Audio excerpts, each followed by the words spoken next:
E vamos então agora para a entrevista da semana. Seguindo nessa batida, vamos lá que hoje é daquelas entrevistas para você que é torcedor do Grêmio, aquecer o coração.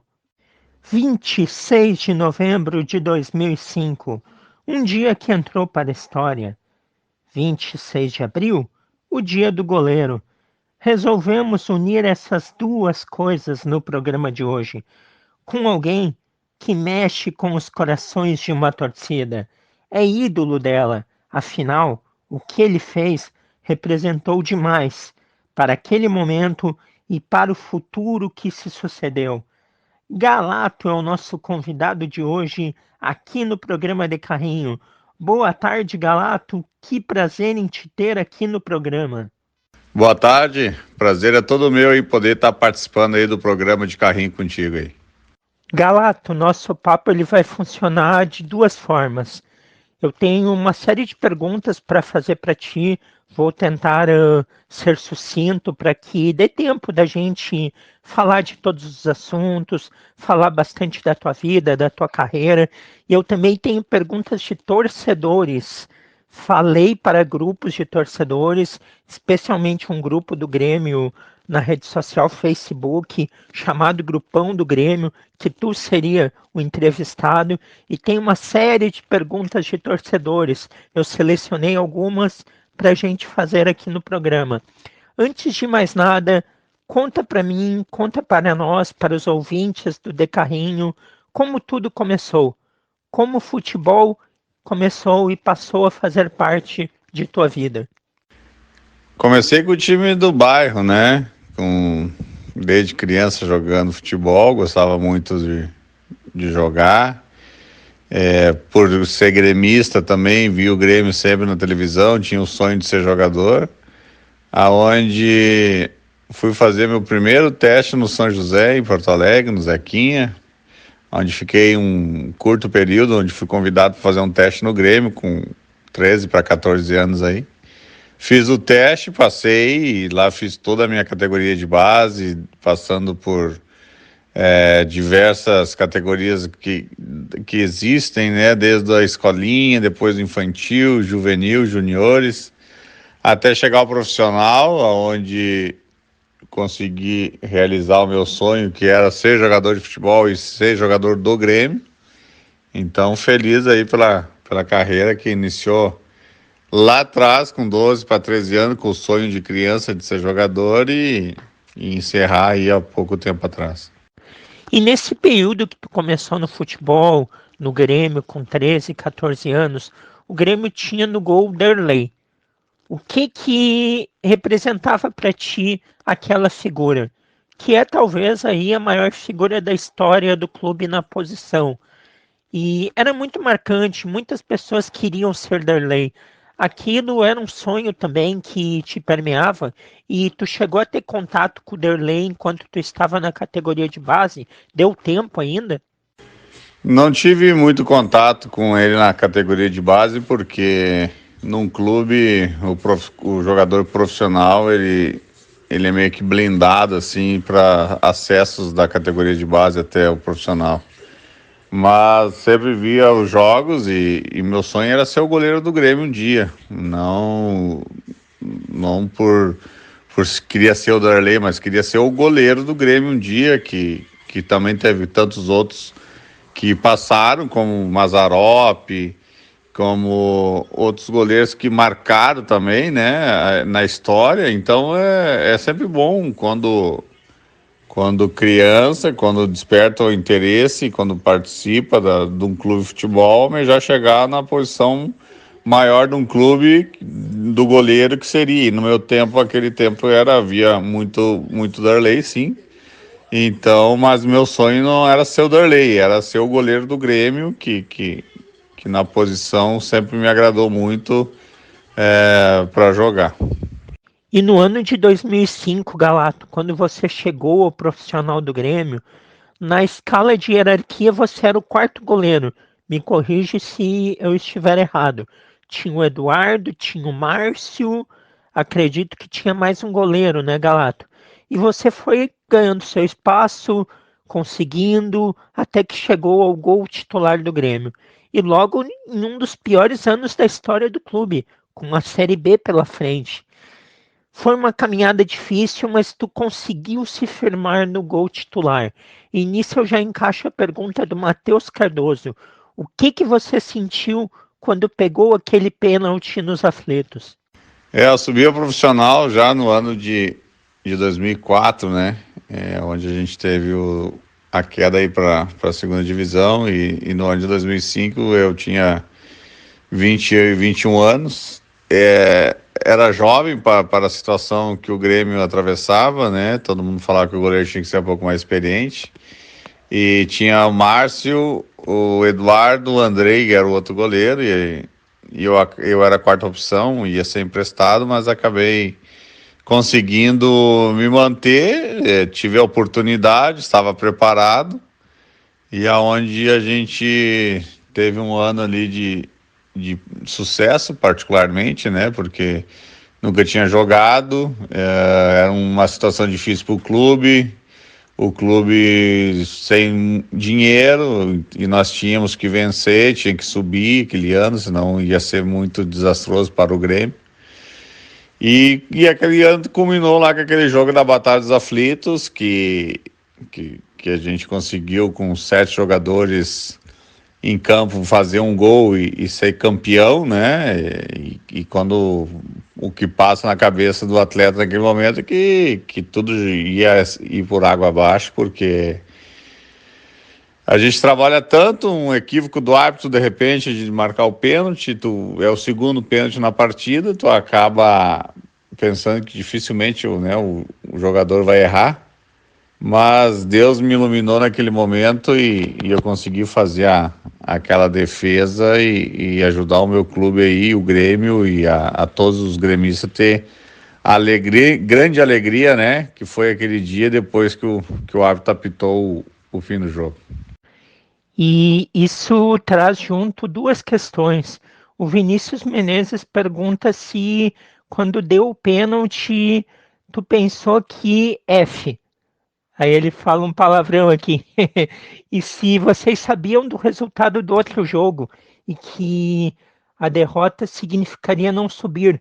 E aproveito também, e o João Marcos Costa pergunta como que tu conseguiu manter toda aquela calma no meio de tanta confusão como a daquela tarde lá nos aflitos, porque a tua expressão facial apresentava essa calma.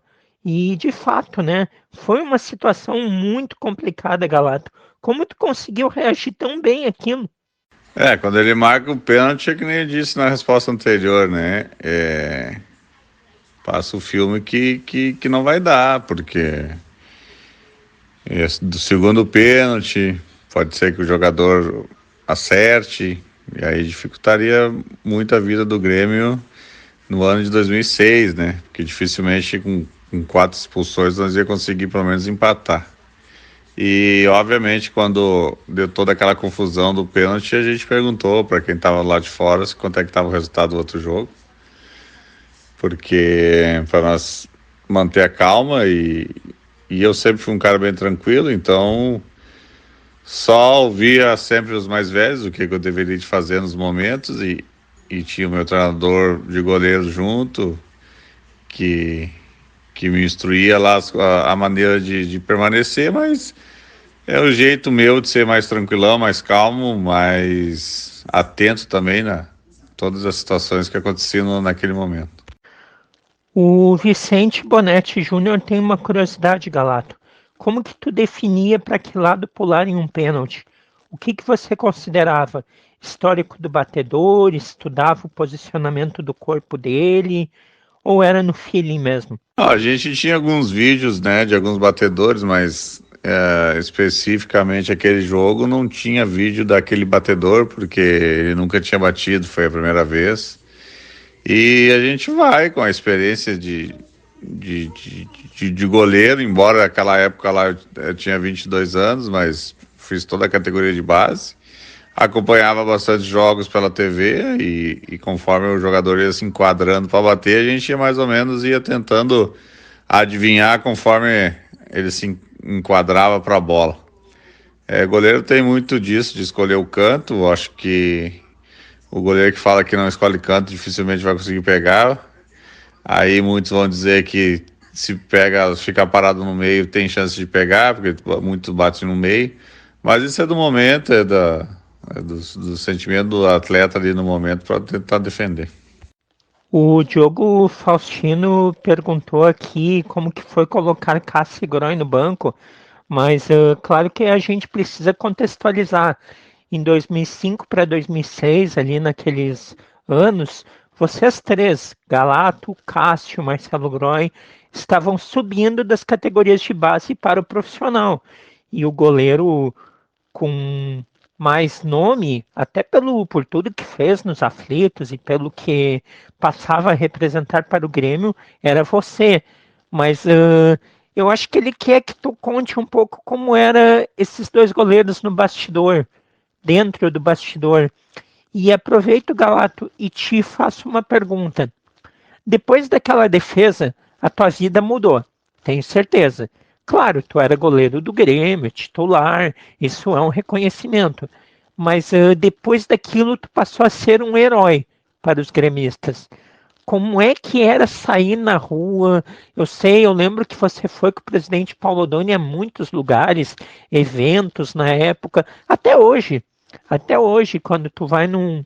Agora a gente está na pandemia, mas antes da pandemia, tu ia aos eventos consulares e a emoção tomava conta. Tua vida mudou muito depois daquela defesa? Em 2005, iniciamos o ano ali com três, quatro goleiros, no caso, né? Foi saindo um, saindo outro, ficou eu e o Eduardo, aonde o Eduardo pediu para ir embora, daí subiu o Marcelo e a gente precisava de mais goleiros para ajudar nos treinamentos e jogos, e aí subiu o Cássio. Eles subiram direto da base, eu ainda tinha feito um ano de profissional, já estava no plantel, embora não tinha jogado nenhum jogo, mas foram dois goleiros que são meus dois amigos, que a gente tinha uma boa amizade dentro do time lá, né, do vestiário, uns guri, gente finíssima, uns guri que queriam crescer e hoje estão aí por méritos dele. Obviamente eu joguei também pela minha qualidade, pela minha idade, eu tinha um pouco mais de experiência que eles, mas depois com o tempo eles despontaram aí, o Marcelo desperta, não preciso nem comentar, o Cássio também não, onde eles estão hoje. Então eu fico feliz por eles estão aí onde estão e saber que lá atrás eu também pude ajudar em algum momento eles a participar. E obviamente, quando tu joga, quando tu veste a camisa do Grêmio, tu tem uma visibilidade de televisão, de rádio, jornal, a tua vida muda um pouco, a gente acaba sendo mais reconhecido, e o reconhecimento que eu tenho no torcedor é graças ao trabalho que eu fiz quando vesti a camisa do Grêmio, e aonde eu também tenho respeito da torcida dos outros clubes aonde eu joguei, que também é onde quando vou na cidade tenho um reconhecimento. Então eu fico feliz pela minha carreira, pela maneira que eu conduzi e conduzo, né? Até nos dias de hoje aí, frequentando aí, acredito que depois que acabar essa pandemia a gente possa retornar a ter os eventos consulares, aonde eu fico muito feliz em ser convidado e participar. E tomara que o mais cedo possível esses eventos voltem. Não só esses eventos, como as torcidas nos estádios. Tá diferente. Futebol com um portão fechado tá diferente. Passando de 2005, Galato, indo além, ainda no Grêmio, o que aconteceu no seu ponto de vista que você acabou não trilhando uma carreira mais longa no clube?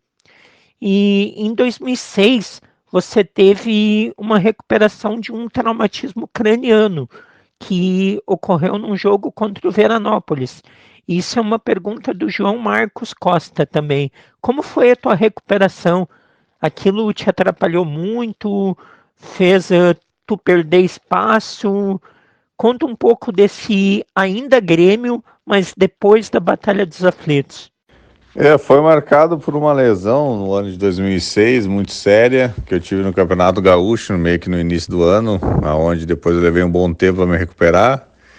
Me recuperei dessa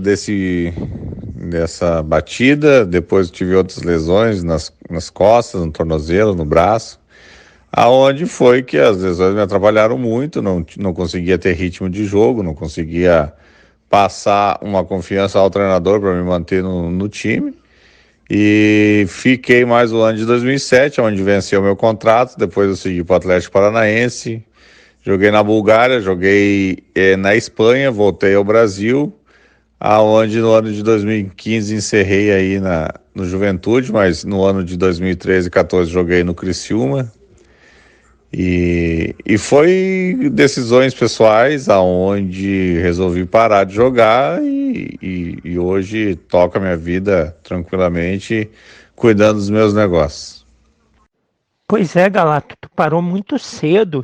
Tu hoje tem 38 anos, em 2015, então tu parou com 32 para 33, muito jovem.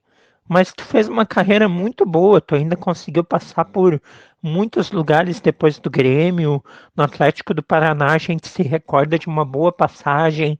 Mas antes de te perguntar sobre experiências que tu viveu em outros clubes, eu vou ter que te fazer uma questão, porque senão o Marcos Mandagará não vai me perdoar.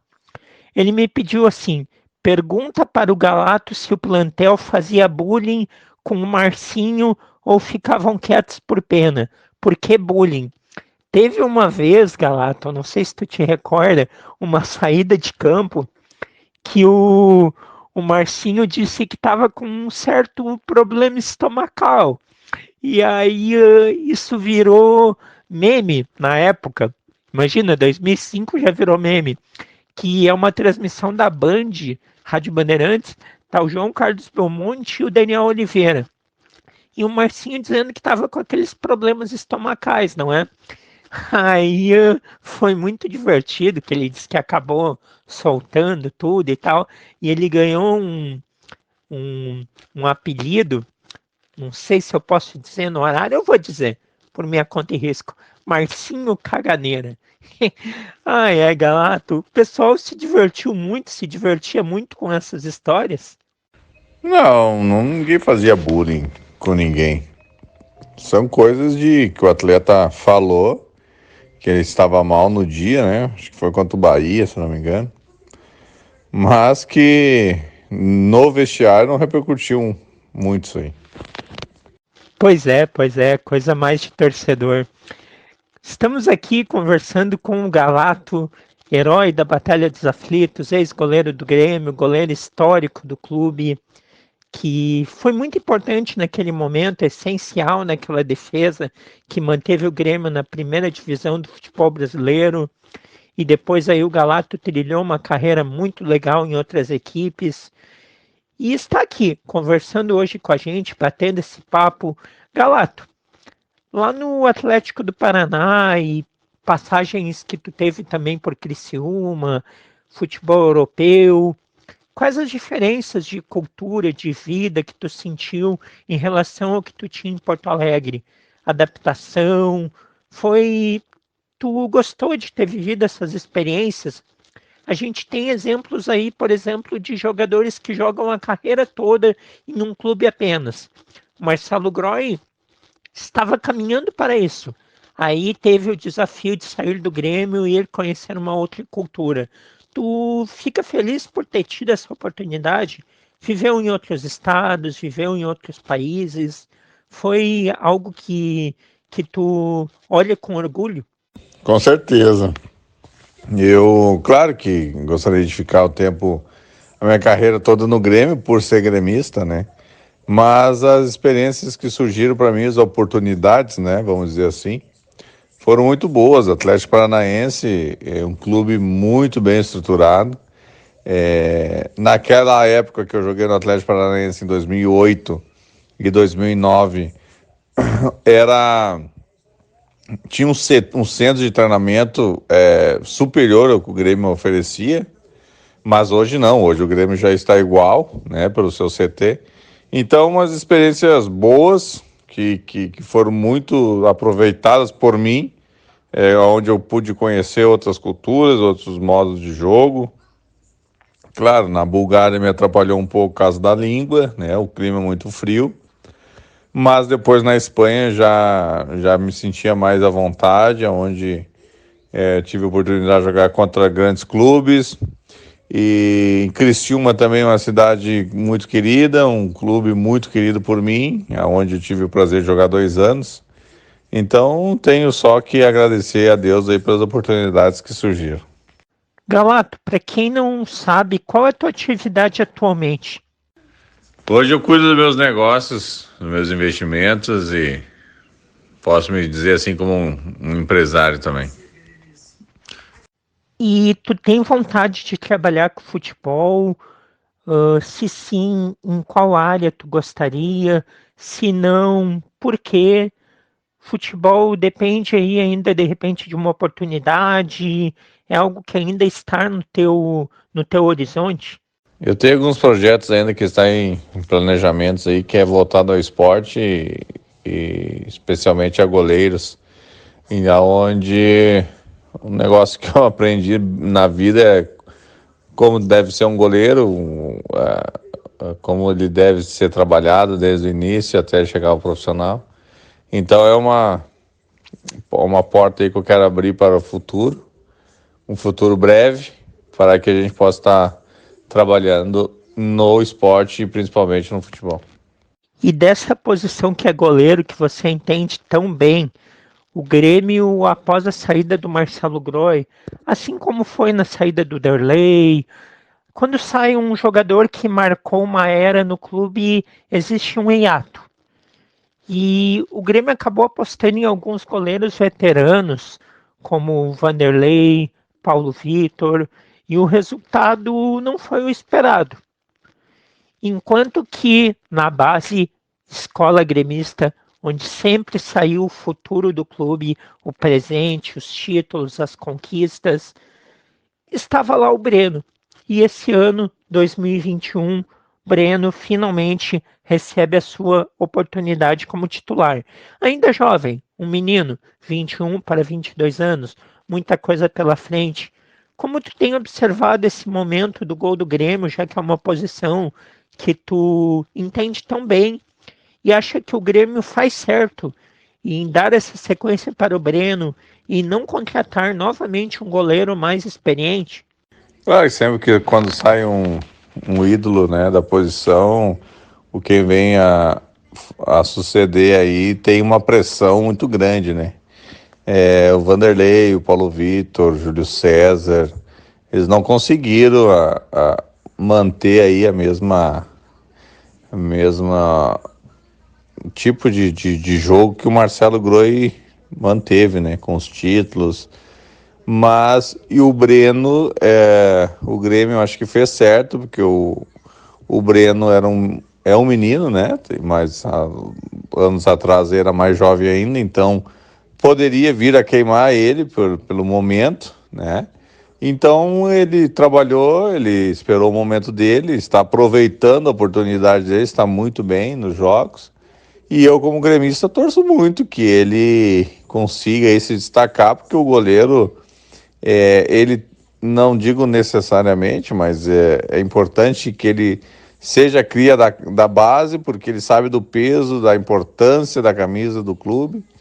Então a gente está aí na torcida para que o Breno venha aí a ganhar títulos também e possa aí marcar o seu nome na história do clube. Com certeza.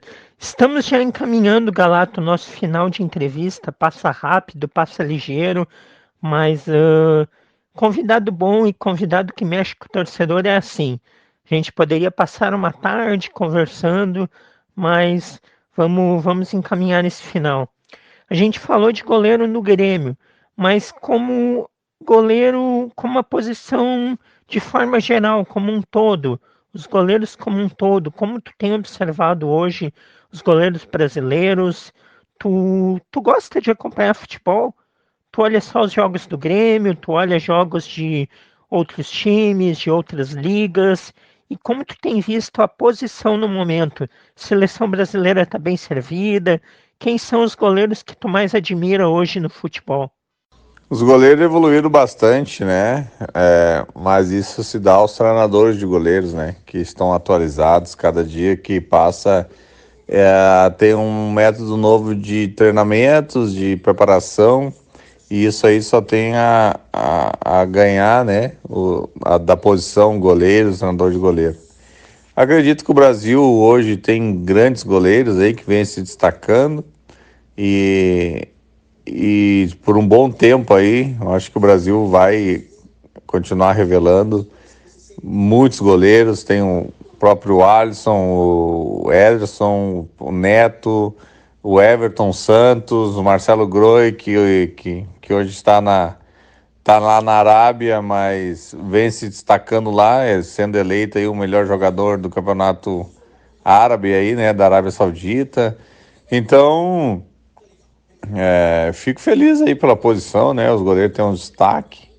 E eu não sou de acompanhar muito o jogo, eu procuro ver mais os VT, mais os melhores momentos. Mas, claro, gosto de ir na arena, né? Quando a gente podia ir na arena assistir o Grêmio como gremista e ter aquela situação de ir num estádio é muito importante. Então, ficava muito feliz de ir, espero retornar o quanto antes aí para a gente estar podendo incentivar o nosso tricolor, hein?